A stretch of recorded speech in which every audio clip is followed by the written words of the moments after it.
Olá pessoal, sejam bem-vindos aí a mais um vídeo. A gente está dando continuidade de uma série de vídeos falando sobre as medidas de dispersão. Vamos falar agora sobre as medidas dominantes, ou seja, nós vamos falar sobre moda. E como a gente viu no primeiro vídeo sobre as medidas de dispersão, a moda ela é utilizada, na verdade, ela é algo encontrado nos meus dados que mais se repete, né? Os valores que mais se repetem na minha amostra ou na minha população. Então vamos ver aí quais são os tipos de moda utilizados para resolver esses problemas dessa natureza. Vamos lá. Então, primeiro, a moda é definida como sendo a observação com maior frequência. Em dados não tabelados, a gente pode ver aqui, por exemplo, nessa primeira informação, que o número 4 é o que mais se repete, então nós chamamos de unimodal, com uma única moda. Na segunda, nós vamos perceber que nenhum valor se repete, então nós dizemos que não existe a moda. Na terceira linha, nós vamos ter que o 1, 2 e o 3, na verdade, o 1 se repete duas vezes, o 2 se repete duas, o 3 se repete 3 e o 5 se repete 3 vezes. Então nós vamos dizer que nós teremos duas modas iguais, né? No caso, com a mesma frequência. Né? Nesse caso aqui nós temos a moda 3 e a moda 5. Então são duas modas, a gente chama de bimodal.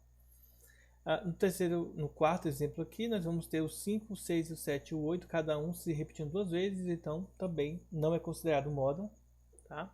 E na última, nós vamos ver que os 5, 6 e o 7 se repetem duas vezes, tá? Cada um deles, então nós vamos ter três modas aqui. E a partir de três modas, nós denominamos multimodal, ok? Então isso aqui são para dados não tabelados, é só a gente olhar e verificar o que mais se repete.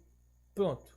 Se não tiver maior repetição de nenhum elemento, então não tem moda, não existe a moda, tá? Símbolo de não existe, aquele E contrário cortado com a barrinha cortando ele.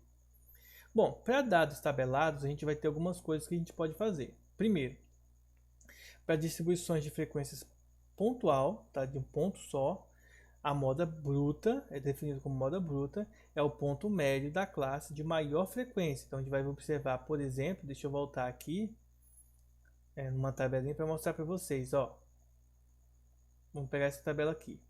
Então observem que nessa tabela a frequência que mais se repete é 52, tem a maior frequência, essa classe aqui. Então o ponto médio 178. Então isso significa dizer que nesse exemplo aí, tá?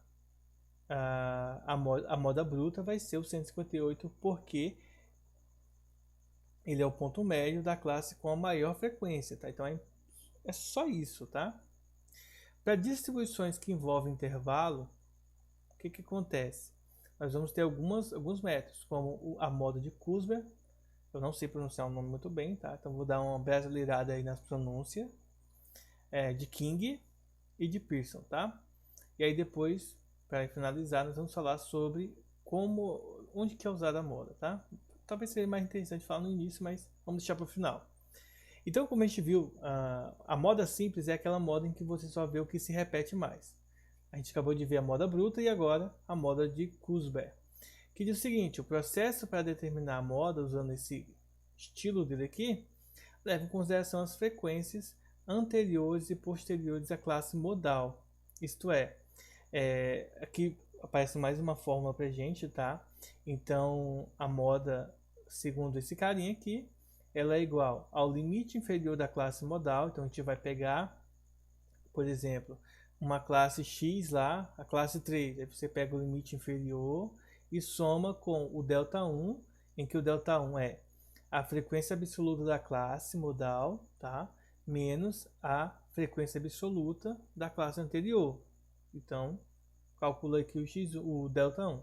O delta 2 é a frequência absoluta da classe modal menos a frequência absoluta da classe posterior. Isso tudo vezes a amplitude do intervalo, tá? Bom, professor, beleza. Na prática, como que calcula isso? A gente olha aqui a tabela, ó. A gente olha aqui a tabelinha e vai pegando, por exemplo, fixou aqui a terceira classe, né? Então você vai pegar o valor da anterior para calcular o valor da posterior, tá bom? Das frequências, no caso. Bom, e isso aqui é um detalhe importante, tá? Do que eu estou querendo explicar para vocês aqui, detalhe importante. Todas essas regras aqui eu ensinei como que calcula elas no vídeo das tabelas. Então dá uma olhada no vídeo da tabela, vai anotando as dúvidas, como calcular essas coisas, porque na aula online a gente vai falar sobre as dúvidas de vocês. Então é legal que vocês anotem essas dúvidas para eu poder, né, tirar elas na hora da aula online, tá? Então basicamente é só substituir os valores aqui, dividir, multiplicar o resultado e depois somar. É só seguir a ordem básica de resolução dos temas.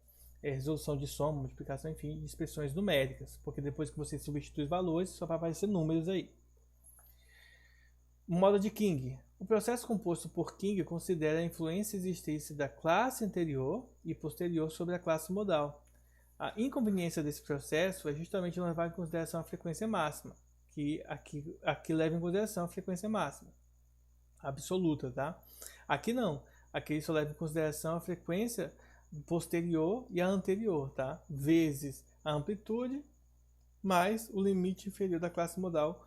A legenda desse aqui é a mesma que aparece aqui, tá? Só não leva em consideração a frequência absoluta, então ele descarta isso. Às vezes isso pode não trazer digamos assim, um resultado muito interessante, tá? Sempre lembrando o seguinte, pessoal, existem vários modelos justamente porque às vezes um não é interessante para a informação que eu tenho, então a gente vai e muda aí para termos então o melhor possível para o meu problema, para o problema que eu estou analisando. Próxima moda é a moda de Pearson, tá? É o seguinte, o processo usado por ele pressupõe que a distribuição seja quase simétrica, isto é, ele usa a aritmética, a média aritmética e a mediana. Então ele pega a moda dele é 3 vezes a média aritmética menos a mediana, 3 vezes a mediana menos 2 vezes a média aritmética, tá? Então ele faz isso, esse aqui é o mais fácil de todos, é o mais legal que tem de calcular aí, tá? Lembrando que todos esses passos aqui, todas essas modas que eu acabei de mostrar para vocês, são modelos que estatísticos e matemáticos desenvolveram, tá? Por exemplo, você poderia criar um modelo próprio seu, só que aí você tem que justificar por que aquele seu modelo que você criou ele é interessante.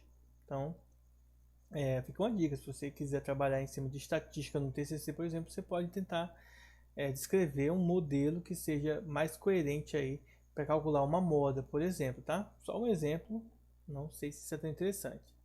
E para que se usa a moda? Gente, usa-se a moda quando se deseja obter uma medida rápida e aproximada de posição, ou quando a medida de posição deve ser o valor mais típico da distribuição.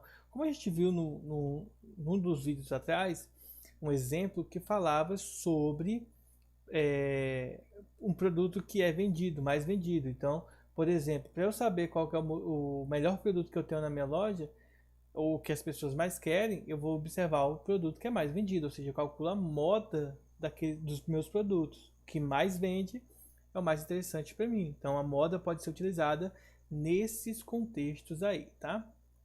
Então, chegamos ao fim de mais um vídeo. Anotem suas dúvidas para que a gente na live possa estar esclarecendo, ok? Fiquem com Deus e até o próximo vídeo, pessoal. Falou!